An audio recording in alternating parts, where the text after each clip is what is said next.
Beijing की चाल ने बदला दुनिया का दस्तूर है।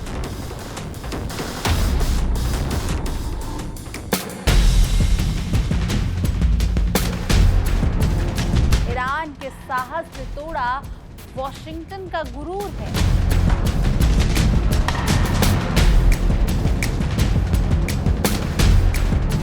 एशियाई शक्तियों के आगे अब सुपर पावर का घमंड चकनाचूर है।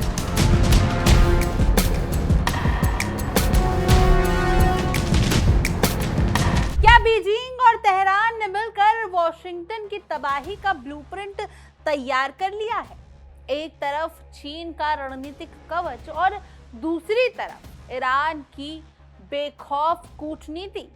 इस महाजुगलबंदी ने पश्चिम एशिया की बिसात ही पलट कर रख दिया है। जहां अमेरिका ईरान को घुटने पर लाने का ख्वाब देख रहा था, वहीं आज हॉर्मूज की लहरों से लेकर डॉलर के साम्राज्य तक हर जगह अमेरिकी वर्चस्व के ढहने की आहट सुनाई दे रही है। आखिर चीन, रूस और ईरान का ये नया त्रिकोण दुनिया के नक्शे से सुपर पावर के नामो निशान मिटाने के लिए किस हद तक जाएगा? नमस्कार, मैं भावना सुखीजा और आप देख रहे हैं इंडिया डेली का खास शो विश्व युद्ध।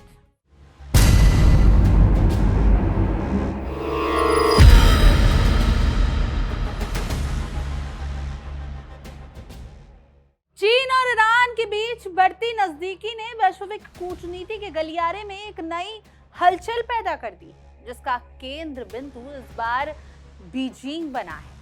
बुधवार को चीनी विदेश मंत्री वांग यी और उनके ईरानी समक्ष अब्बास अराक्ची के बीच हुई ये मुलाकात महज एक औपचारिक बैठक नहीं, बल्कि पश्चिम एशिया में गहराते संकट और बदलती विश्व व्यवस्था के बीच एक मजबूत रणनीतिक साझेदारी का ऐलान है। अराक्ची की बतौर विदेश मंत्री ये पहली चीन यात्रा एक ऐसे नाजुक समय पर हो रही है जब ईरान अपने संप्रभुता की रक्षा के लिए पश्चिमी दबाव और इजरायली आक्रामकता का डटकर सामना कर रहा है।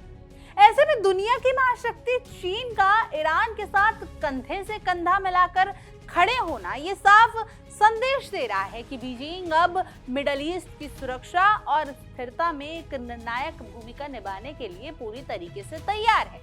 इस महत्वपूर्ण संवाद के दौरान दोनों नेताओं ने न केवल द्विपक्षीय संबंधों को नई ऊंचाइयों पर ले जाने का संकल्प लिया, बल्कि उन क्षेत्रीय चुनौतियों पर भी विस्तार से चर्चा की जो वर्तमान में वैश्विक शांति के लिए खतरा बनी हुई है।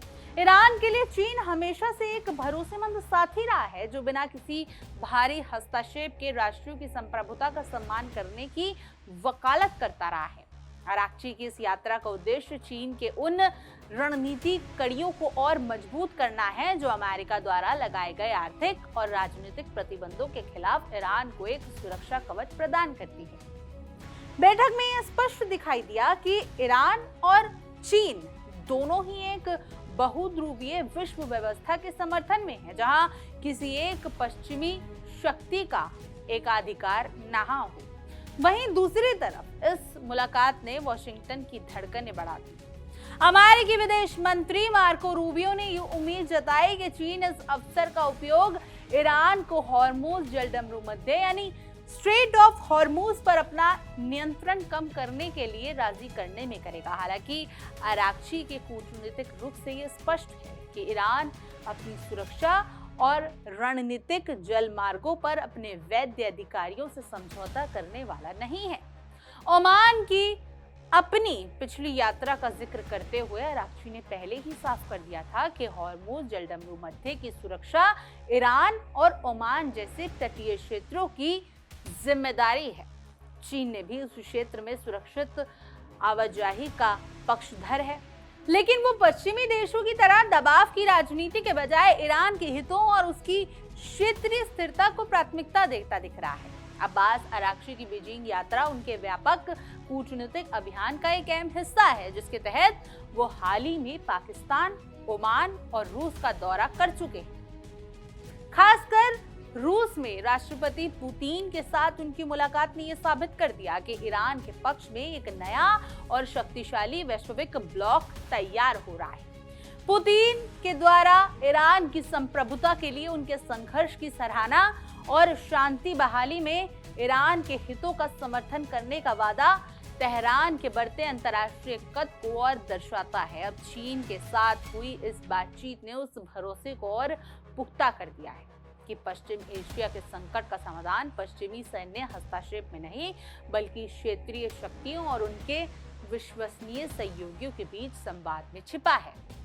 बीजिंग में हुई ये उच्च स्तरीय वार्ता ये रेखांकित करती है कि चीन और ईरान के संबंध अब व्यापार से आगे बढ़कर एक गहरे सुरक्षा और रणनीतिक गठबंधन में बदल चुके हैं, जहां अमेरिका और उसके सहयोगी प्रतिबंधों और धमकियों का सहारा ले रहे हैं। वहीं चीन ने आराक्ची को आमंत्रित कर ये जता दिया है कि वो ईरान के आत्मनिर्णय के आधार पर और उसकी क्षेत्रीय अखंडता के प्रति प्रतिबद्ध है। ये बैठक भविष्य के उस नए राजनीतिक परिदृश्य की नींव रख रहा है, जहां ईरान को अलग थलग करने की हर कोशिश विफल साबित होगी और चीन के सहयोगी से वो पश्चिम एशिया की शांति और सुरक्षा का एक अनिवार्य ध्रुव बनकर उभरेगा। इस कूटनीतिक विमर्श का एक महत्वपूर्ण पहलू ये भी है कि ईरान ने हाल ही में महीनों में अपनी विदेश नीति में पूर्व की ओर झुकाव यानी लुक टू द ईस्ट की रणनीति को अत्यंत आक्रामक तरीके से लागू किया है। कैसे? क्योंकि वो अभी हाल ही में पुतिन से मिल चुके हैं, अब चीन से मिल रहे हैं, पाकिस्तान से उनकी मुलाकात लगातार होती रही।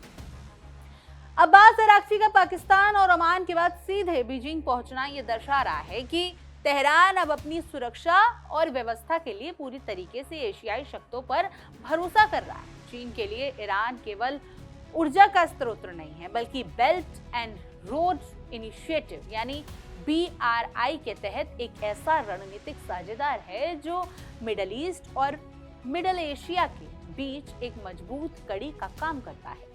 वांग यी के साथ हुई ये बातचीत इस बात की पुष्टि करती है कि चीन ईरान के खिलाफ किसी भी एक तरफा अंतर्राष्ट्रीय कार्रवाई या सैन्य आक्रामकता का विरोध करता रहेगा, जिससे क्षेत्र में शक्ति का संतुलन बना रहे। युद्ध के मुहाने पर खड़े पश्चिम एशिया में चीन की भूमिका अब एक शांति दूत के साथ साथ एक रणनीतिक रक्षक के रूप में उभर रही है। आराक्ची ने जिस तरीके से पुतिन और अब वांग यी के साथ तालमेल बिठाया है, वो अमेरिका और इस्राइल के लिए एक स्पष्ट चेतावनी है कि ईरान वैश्विक स्तर पर अकेला नहीं है। चीन ये भली भांति समझता है कि अगर ईरान की स्थिरता के साथ खिलवाड़ किया गया तो इसका सीधा असर वैश्विक तेल बाजार और चीन की अपनी ऊर्जा सुरक्षा पर पड़ेगा। इसलिए बीजिंग में हुई इस बैठक में द्वीपक्षीय व्यापार को बढ़ावा देने के साथ साथ उन सुरक्षा तंत्रों पर भी विचार किया गया जो पश्चिमी प्रतिबंधों के बावजूद ईरान की आर्थिक रीढ़ को मजबूत रख सके। हॉर्मुज जल डमरू मध्य यानी स्ट्रेट ऑफ हॉर्मुज को लेकर ईरान के सख्त रुख को चीन का मौन समर्थन प्राप्त है, क्योंकि दोनों देश समुद्र में नौवन की स्वतंत्रता के नाम पर पश्चिमी नौसैनिक वर्चस्व के विरोधी हैं। आराक्ची ने पाकिस्तान दौरे के दौरान अमेरिका के साथ बातचीत की ऋण संभावनाओं पर जो चर्चा की थी, उसका सार भी यही था कि बातचीत केवल बराबरी के स्तर पर और संप्रभुता के सम्मान के साथ ही संभव है। चीन ने इस रुख की सराहना करते हुए संकेत दिया कि वो ईरान के साथ मिलकर एक ऐसी सुरक्षा रूपरेखा तैयार करने में मदद कर सकता है जिसमें क्षेत्रीय देशों की भागीदारी प्रमुख हो, न कि बाहरी ताकतों की। यह दृष्टिकोण पश्चिम एशिया में अमेरिका के दशकों पुराने प्रभाव को सीधे चुनौती देता है। अब्बास अराक्ची की यह सफल चीन यात्रा ईरान के उस साहसी कूटनीति का प्रमाण है जो बाहरी दबाव के सामने झुकने के बजाय नए और शक्तिशाली विकल्प तलाशने में विश्वास रखती है। चीन ने वांग यी के मध्य से यह संदेश दुनिया को भेज दिया है कि ईरान उसके लिए एक अनिवार्य मित्र है और पश्चिम एशिया के भविष्य की कोई भी पटकथा तेहरान की सहमति के बिना नहीं लिखी जा सकती। आने वाले समय में चीन और ईरान और रूस का ये त्रिकोण न केवल इजराइल और अमेरिका के लिए एक बड़ी कूटनीतिक चुनौती बनेगा, बल्कि ये विश्व राजनीति में एक ऐसे नए युग की शुरुआत करेगा जहां एशिया की ताकतें अब महाद्वीप के विवादों का फैसला स्वयं करेंगी। इस कूटनीतिक हलचल का सबसे गहरा असर वैश्विक आर्थिक गलियारों में महसूस किया जा रहा है। चीन, ईरान और रूस का यह बढ़ता तालमेल केवल सैन्य सहयोग तक सीमित नहीं है, बल्कि ये डॉलर के वर्चस्व को सीधे चुनौती देने वाला एक आर्थिक नया ब्लॉक यानी न्यू ब्लॉक तैयार कर लिया गया है। चीन और ईरान के बीच बढ़ती ये निकटता वैश्विक अर्थव्यवस्था में डी डॉलराइजेशन की प्रक्रिया को तेज कर रही है। बीजिंग में हुई इस वार्ता ने न केवल सुरक्षा पर चर्चा की, बल्कि युआन और स्थानीय मुद्राओं में व्यापार करने के तंत्र को और मजबूत करने पर भी सहमति बनी।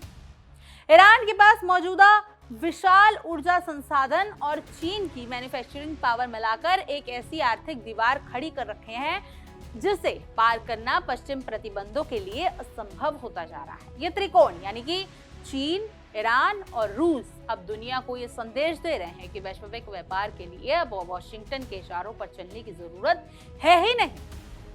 यहाँ ट्रंप कमजोर पड़ रहे हैं।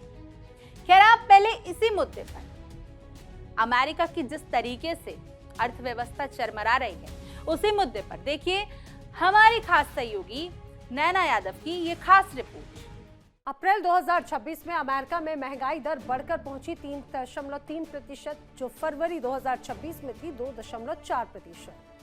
ईरान इजरायल युद्ध के कारण तेल की कीमतों में 60 साल की सबसे बड़ी उछाल से ये वृद्धि हुई, जिससे गैस और जरूरी सामान महंगे हो गए।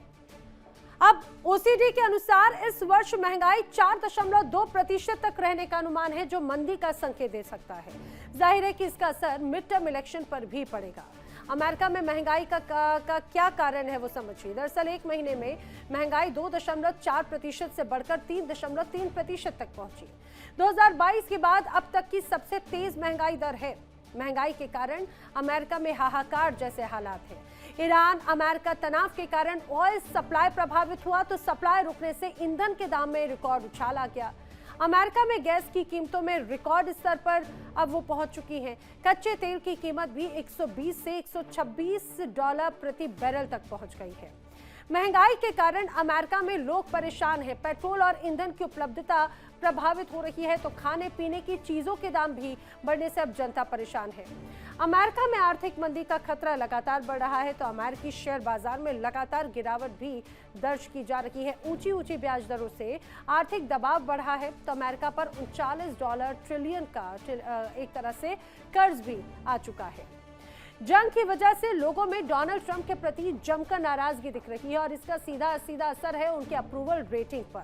उनके अप्रूवल रेटिंग लगातार नीचे की तरफ जाती हुई नजर आती है। व्हाइट हाउस में डोनाल्ड ट्रंप के लिए अब स्थितियां पहले जैसी नहीं हैं। अब स्थितियां उनके अगेंस्ट जा रही हैं, खराब हो चुकी हैं, क्योंकि ईरान युद्ध जिस तरह से लंबा खींचा गया उसकी वजह से बताया जा रहा है कि डोनाल्ड ट्रंप से दुनिया भर में लोग नाराज हैं, और जंग के कारण ट्रंप की अप्रूवल रेटिंग माइनस में चली गई है। विपक्षी दल अब 25वां संशोधन की मांग कर रहे हैं। डोनाल्ड ट्रंप को अनफिट तक करार दिया गया है और पद से हटाने की मांग की जा रही है। पार्टी के अंदर भी उनके फैसलों का विरोध लगातार किया जा रहा है, ये भी दावा है।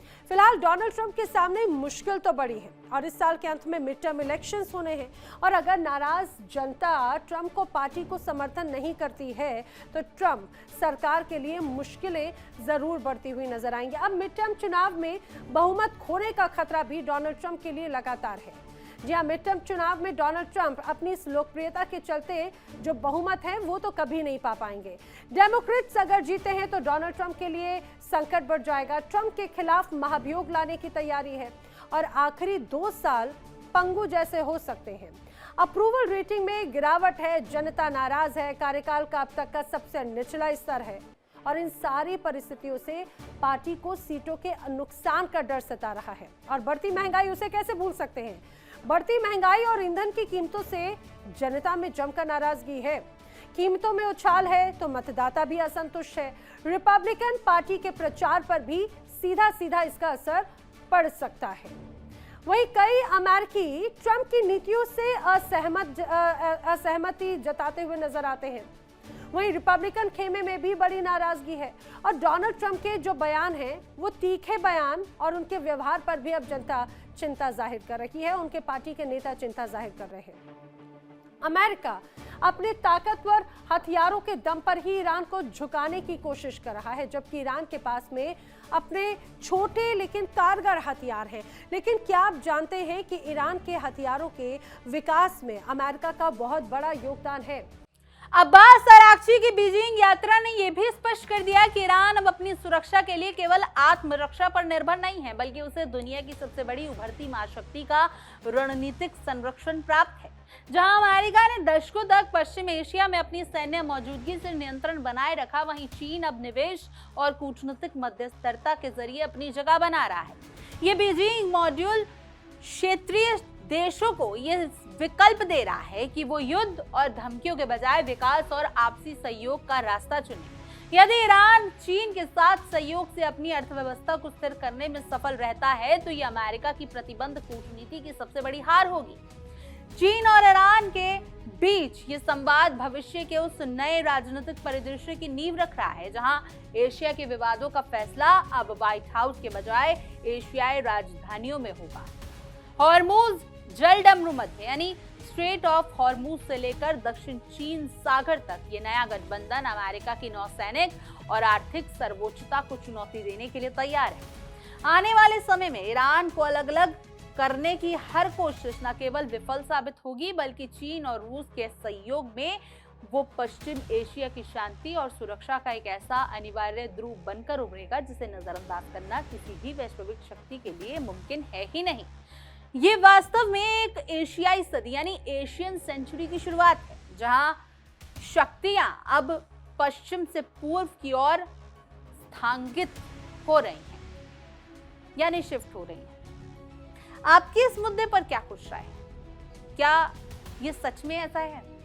क्या रूस, ईरान और चीन एक साथ मिलकर ट्रंप को उसकी औकात दिखा देंगे, या फिर ट्रंप कोई ऐसी चाल चलेंगे इजराइल के साथ मिलकर जिससे ईरान की संप्रभुता पर बहुत गहरा असर पड़ेगा? आपकी क्या कुछ राय है? कमेंट करें, जरूर बताएं। और तमाम देश और दुनिया की खबरों के लिए आप देखते रहिए इंडिया डेली और हमारा खास शो विश्व युद्ध।